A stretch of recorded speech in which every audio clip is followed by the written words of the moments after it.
Welcome back, everybody. Today it's another fun installment in the saga of can Twitch actually make enough money to justify existing? It's been the whole thing with Twitch. They are trying to, well, I suppose, get profitability, right? All those things. They've been trying many different things to earn more money as of late, and quite a lot of this has pissed off their viewers. It's pissed off their partners, their affiliates. It's been pretty rough. Yeah, bit weird. They've announced a whole bunch of new ways that they are going to try to make some money. And of course, some of these will also make people who work with them some more money. So let's dive into this. And people are pissed. Number one, people are really pissed at this a lot. And it is going to impact you if you use Twitch at all, like if you watch people on Twitch. So they've announced the latest in a series of experiments that basically means that they now feel that they need to be involved in more levels of the overall process, that is, the creator economy, right? And ultimately, these platforms, what do we talk about? We talk about who can produce a stable creator economy where people feel overall good and safe. YouTube being able to do that. Twitch seemed like they had been able to do that. They've been doing a bit. They've been pretty weird. We've had many contenders like Mixer that have fallen over. The most recent one is Kick, which of course is backed by gambling money, which definitely feels terrible. Anyway, to move on, what are these experiments? Number one, streamer ad reads. So, streamers will deliver branded talking points live and on potentially multiple streams, with these being native and not requiring a break for ads. So the example here would be a streamer delivering some marketing copy about how they love a cereal, rather than cutting a ad deal or cutting to an ad for that cereal, right? So would you prefer, let's just say there is going to be an advertisement. Would you rather Twitch stops the stream that you're watching, plays a 30-second ad, and then goes back to your streamer? Or would you prefer that the streamer selects when they do the ad read and then does the ad read themselves, and then goes back to the content in a way that I suppose is less disruptive in the way that a lot of these adverts, like the forced adverts where just literally a new video is played instead of the thing you want to watch, will that be better? The other thing is subcodes. Brands pay for subs to Twitch, and then they, give them to people via codes on another location, like a can of energy drink. Viewers can redeem these codes and sub to a streamer with them, right? So you go buy a Red Bull or a Monster Energy or something like that. There's a code on it. You enter it into Twitch. You can sub to somebody. Essentially that. Then sponsored gift subs, where a brand could just buy 1,000 gifted subs. And sponsored sub discounts, where brands can pay to sponsor a period of discounts for subs on a given channel, which of course will encourage users of that channel to subscribe because the subs will be cheaper. An example of that would be, say, September, where streamers get their normal revenue per sub despite the viewer paying less, which ends up being pretty sweet for the streamers. Now, why are they doing any of this? Well, obviously, they want more money, right? So, these are being framed as testing new experiences to connect streamers and brands by making sponsored streams work better for the community. They have some additional documentation that basically say that this is all in aid of helping Twitch understand how to make sponsorships more effective and authentic, and as such, they want the ads to feel like a natural part of the experience, not forcing a streamer to just run ads and lose a section of their audience, which I suppose is probably better. They say their ultimate goal is to attract advertisers who will not traditionally pursue larger scale sponsorships, but are interested in connecting with streamers, and they want to open the room up for more brand collabs with more streamers. So what does this actually mean, right? What does it mean? Well, one of their biggest problems is getting audiences to watch ads, getting streamers to run ads, and getting companies to be interested in running ads. Right, that's the overall issue that Twitch has had. Now, the former is a bit of a problem in friction, right? That extra layer between the streamer and the audience sucks. I don't know about you, but it's always annoying whenever I click on a link. It takes me to Twitch. Have to watch a pre-roll, or you're watching a Twitch stream and, automatic ad happens in the perfectly terrible of gameplay, and that sucks. So by integrating the actual streamer into the advertising and having the brand being involved in the stream engagement, say buying subs, that friction is lessened. the brand still gets to have some audience time, and I suppose to the audience, they feel like they could perhaps get something in return from the brand in the form of that cheaper sub, which will probably be a better job of like creating a positive brand association versus just, oh great, has this brand just paid to disrupt my viewing experience, which obviously doesn't feel great. Now, in terms of monetization, half these tools are basically very efficient for Twitch from a monetary point of view and a management point of view. What a surprise! So, rather than having to negotiate figures or setting terms for a big ad campaign, they can just suggest that a brand goes and buys 100 to 500 subs and distributes those however they would like, right? It leaves all the work to the brand, and it's all just kind of working in a self-serve system that's likely built in similar enough architecture to how gifted subs are done anyway, right? So that's pretty useful. Now, for the actual sponsored ad reads, well, that would be a bit more traditional, right? Twitch would have to be doing sales, they'd have to actually be working with these brands, they would probably have to have some way of matchmaking the ad reads with streamers, stuff like that. And then, of course, there is the side here where for any of those things related to subs, right, Twitch get half the money. Over in YouTube, like we see with the YouTube membership, it's 70-30, but a Twitch sub is 50-50. So it's actually really, really good. And this, I think, is one of the things that's probably pissed people off quite a lot. Because this is kind of a way of a streamer getting a brand deal, just instead Twitch gets half the money. And I think that's pissed off a lot of people. But of course this means that in a way, this is all fantastic ideas from Twitch, right? It's all great. It's more money for them. It means that they can basically, like there's this whole economy, you know, where they don't earn any money. Some streamer maybe gets paid, because you know, like with some of those streamers, their audiences are so huge, they can just get like 100 grand for doing an average sponsored stream or some crazy stuff like that. Twitch gets none of that money, right? That's probably not ideal for Twitch, eh? But there is a side to that. This doesn't replace a big streamer doing sponsorships. So I feel like a big streamer may as well do these to just increase their revenue a bit. But I don't think this will be any form of competition from what is usually there. This, for the most part, is basically just another avenue to getting access to sponsorships. All, of course, so the Twitch can be, in addition to running an advertisement platform, also be running a sponsorship platform. It's another line of business for them, which makes a hell of a lot of sense. Ultimately, piping the amount of data that Twitch pipes around the world is actually really expensive. It is not a cheap business to run. So you can see why they would want to be earning more from what they're doing. Of course, though, you may say, well, streamers already have sponsorships. This is just Twitch inserting themselves as a middleman to make some money. And aren't there already middlemen like the agencies and stuff like that that are the people who actually, generally speaking, come to the streamers with the deal, not the actual brands? Yeah. So why is this better for a streamer than just seeking out the deal themselves? Because if you're going to say that these don't change in value between the old model and this new model, and the sponsor in question now chooses to go through Twitch rather than directly to the streamer, while in the old version, the sponsor is going to be giving the lion's share of the money to the streamer. In the new version, the sponsor is going to be giving all the money to Twitch, and Twitch will be giving half the money to the streamer. It's a brilliant deal, everybody. It makes so much sense for Twitch. Now, of course, this is only for the subs thing. We don't know if Twitch will actually do a different revenue split. We do not know how Twitch will handle revenue split for the ad reads or anything like that. But as many people are pointing out, like, here's Steven, who does a lot of fantastic work in the like accessibility space within games, saying, why would I give 50% of my sponsorship money to you, Twitch? I guess Twitch is just like, please, servers are expensive and we don't really know what we're doing, please. Now, in a way, there is some value in this, because I don't think like Steven Spawn's known of, you know, all the big streamers there. The streamers are known of, but you do have the mid-level streamers who maybe don't have somebody in staff to handle business development.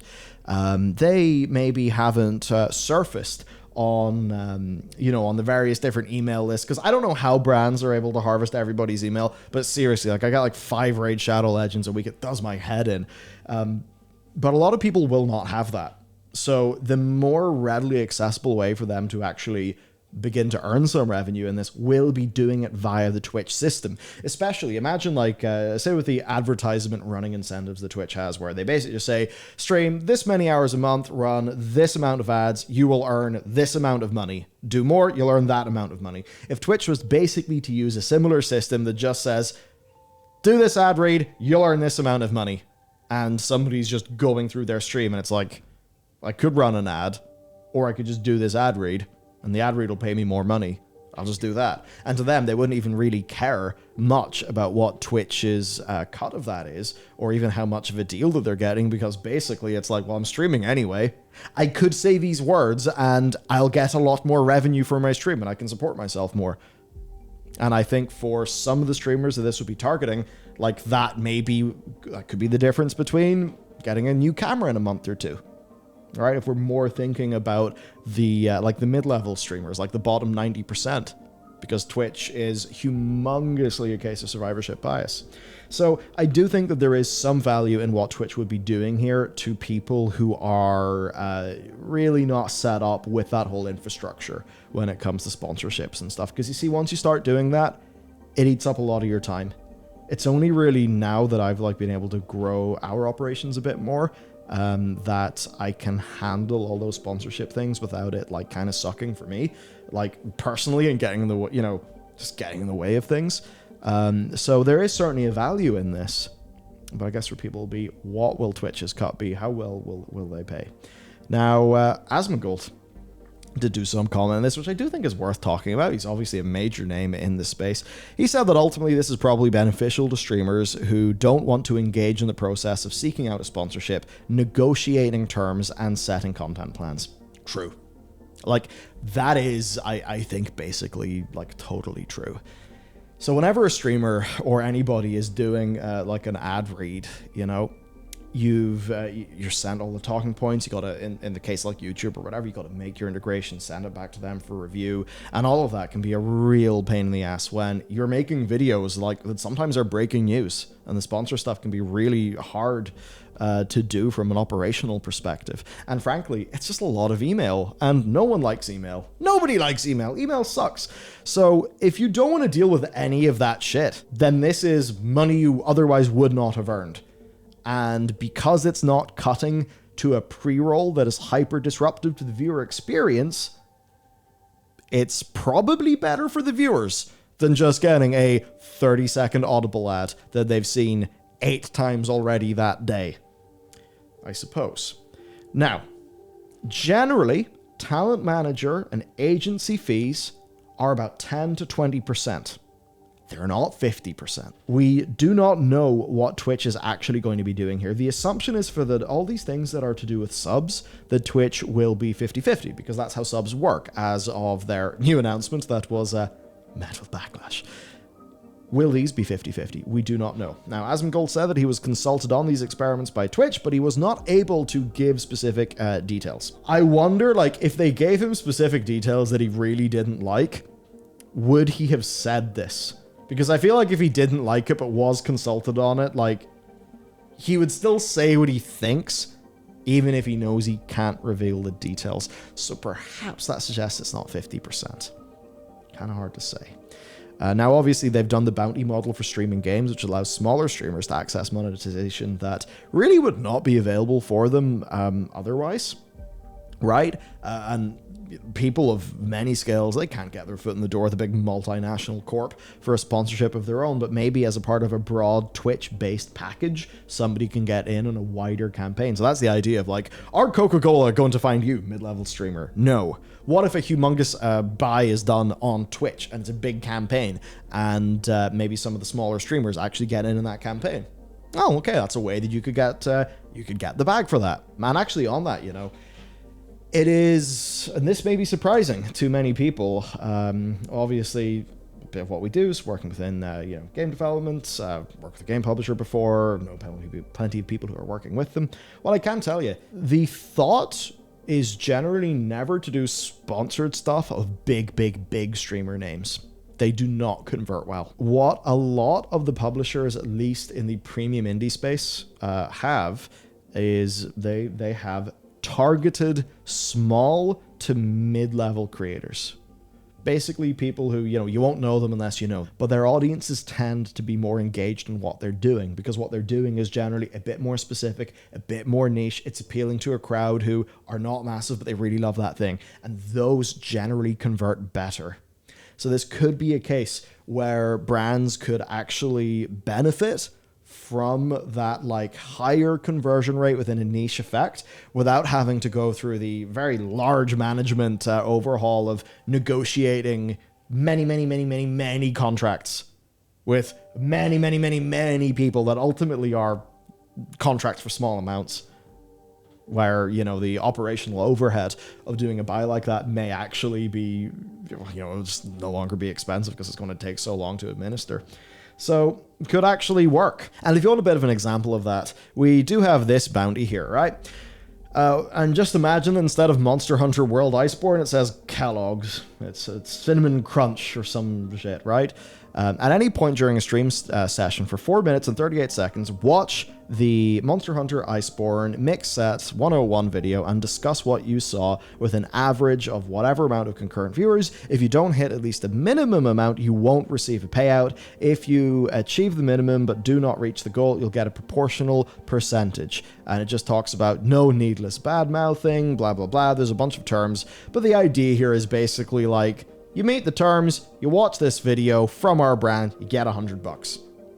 And maybe this is them trying to scale this up to apply to other partners, not just ones within the gaming sector.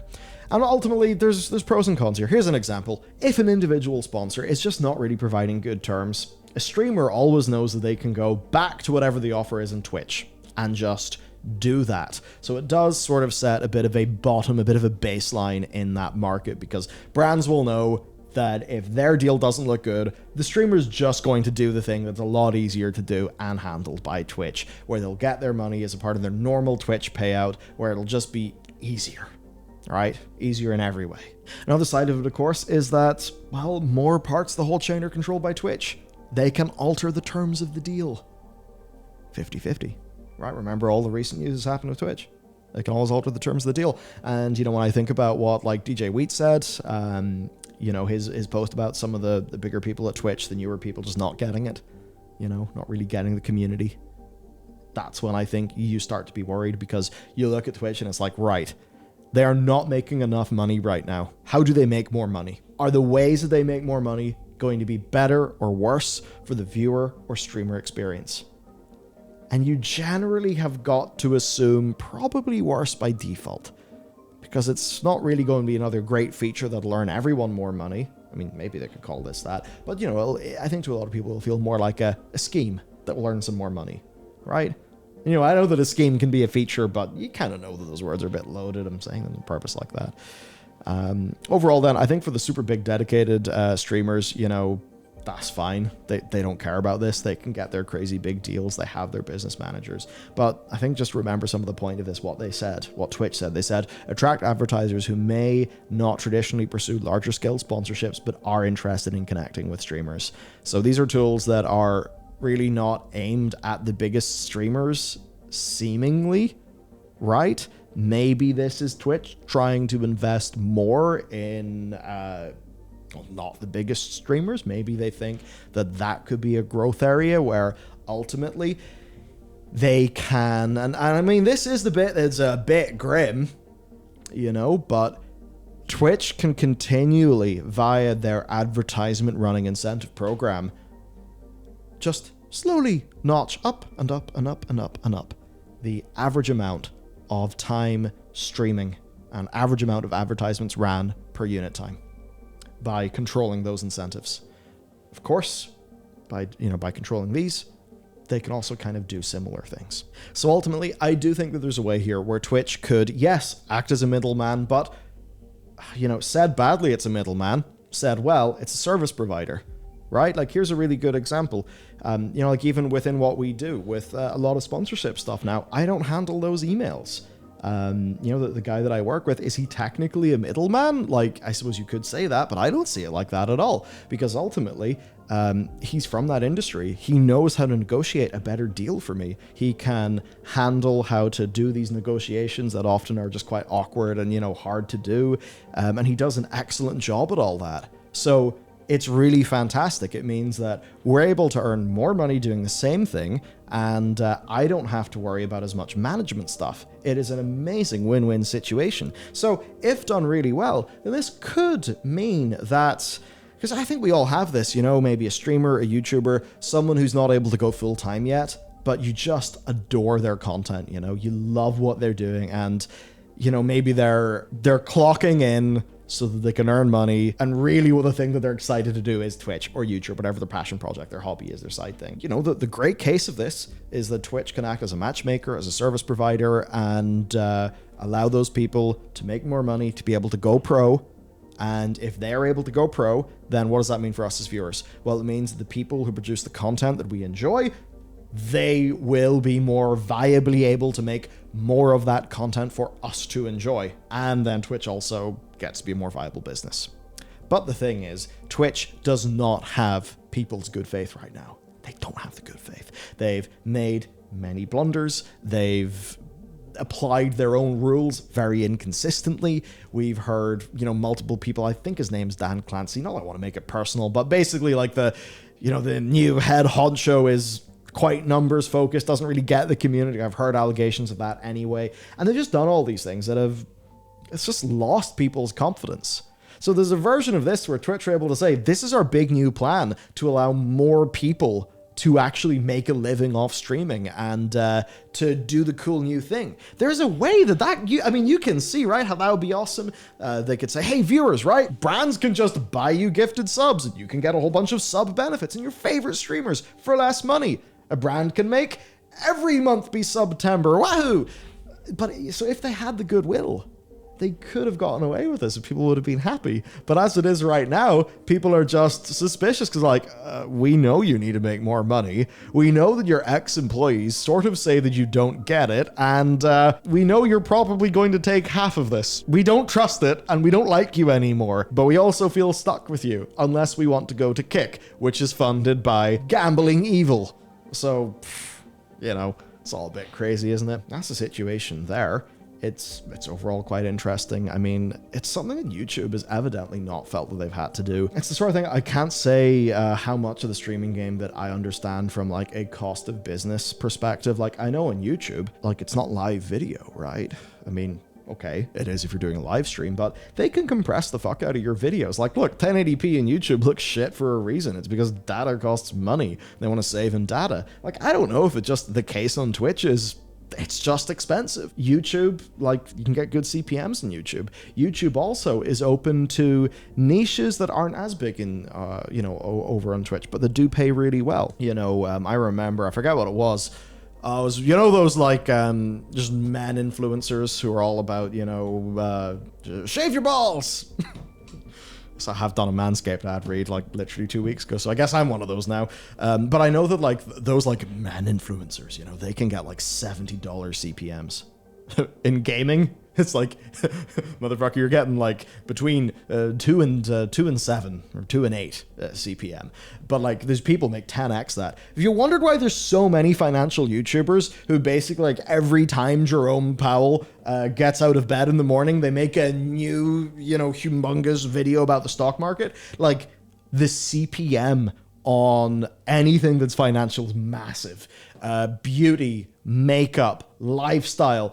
YouTube has access to so many advertising niches that are super strong. Gaming is a low CPM niche. Now, if you had your financial boys all doing Twitch content where Twitch can be running ads from Trading 212 and all of those platforms, you would see Twitch making a lot more money from ads. But Twitch are stuck with games, and games do not convert as well. I have to wonder if that's also part of it, where it's part of Twitch's problem. They do have that, 25 or 24 to 35, whatever it is, demographic that all the brands want to reach, but not within the higher converting niches like personal finance, health and beauty, things like that. So, I mean, maybe that's an elephant in the room that none of us have been talking about. is what it is. Anyway, there you go. That's the lowdown on the new Twitch situation. I hope you found this all to be quite interesting. I'll catch you next time.